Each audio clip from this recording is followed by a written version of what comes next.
এবার যে খবরে নজর রাখবো, আজ পার্থ চট্টোপাধ্যায়ের জামিনের মামলার যে রায়দান ছিল সেখানে পার্থ চট্টোপাধ্যায়ের জামিনের আবেদন খারিজ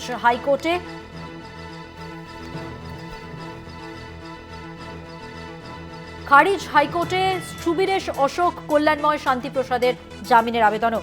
আরও একবার বিস্তারিত জানাবো আপনাদের। Partha Chattopadhyay CBI group C মামলায় জামিনের আবেদন খারিজ। ডক্টর সুবীরেশ ভট্টাচার্য, অশোক কুমার সাহা, কল্যাণময় গঙ্গোপাধ্যায়, শান্তিপ্রসাদ সিনহার জামিনের আবেদনও খারিজ।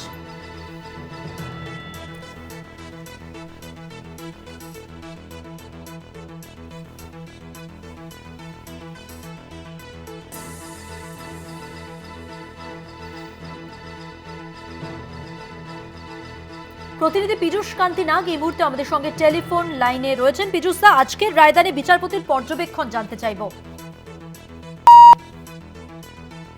বিচারপতি তপব্রত চক্রবর্তীর যে পর্যবেক্ষণ, তাতে তিনি যে বিষয়টি পরিষ্কারভাবে বলেছেন যে সুবীরেশ ভট্টাচার্য, কল্যাণময় গাঙ্গুলি সহ অন্যান্য যারা রয়েছেন তাদেরকে সরকারি যে অনুমোদন, সেই অনুমোদন না দেওয়াটা, এই নীরবতাটাকে আদালত সঠিকভাবে দেখছে না।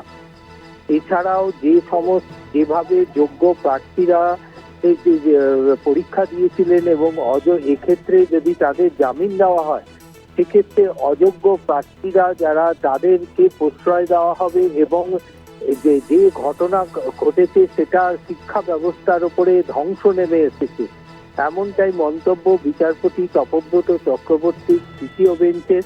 এবং বিচারপতি তপব্রত চক্রবর্তী এই কারণে পার্থ চট্টোপাধ্যায় সহ অন্যান্যদের জামিনের আবেদন খারিজ করে দিয়েছেন।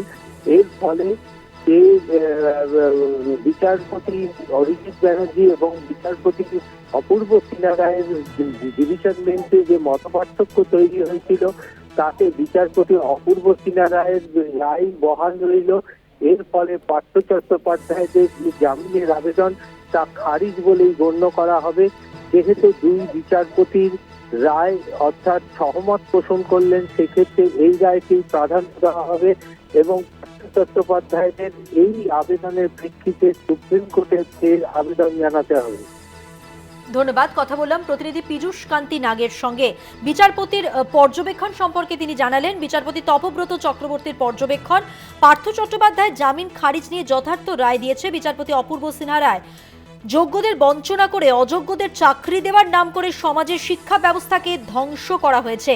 রাজ্য অভিযুক্ত সরকারি অফিসারদের বিরুদ্ধে বিচার প্রক্রিয়ায় সম্মতি দেওয়ায় নীরব থাকা অবাক করে। সব মিলিয়ে আজকে যেটা জানা যাচ্ছে, পার্থ চট্টোপাধ্যায় জামিনের যে রায়দান, সেখানে Partha Chattopadhyay CBI group C মামলায় জামিনের আবেদন যেটা করেছিলেন তা খারিজ হয়ে গেছে। পাশাপাশি ডক্টর সুবীরেশ ভট্টাচার্য, অশোক কুমার সাহা, কল্যাণময় গঙ্গোপাধ্যায়, শান্তিপ্রসাদ সিনহার জামিনের আবেদনও খারিজ হয়েছে।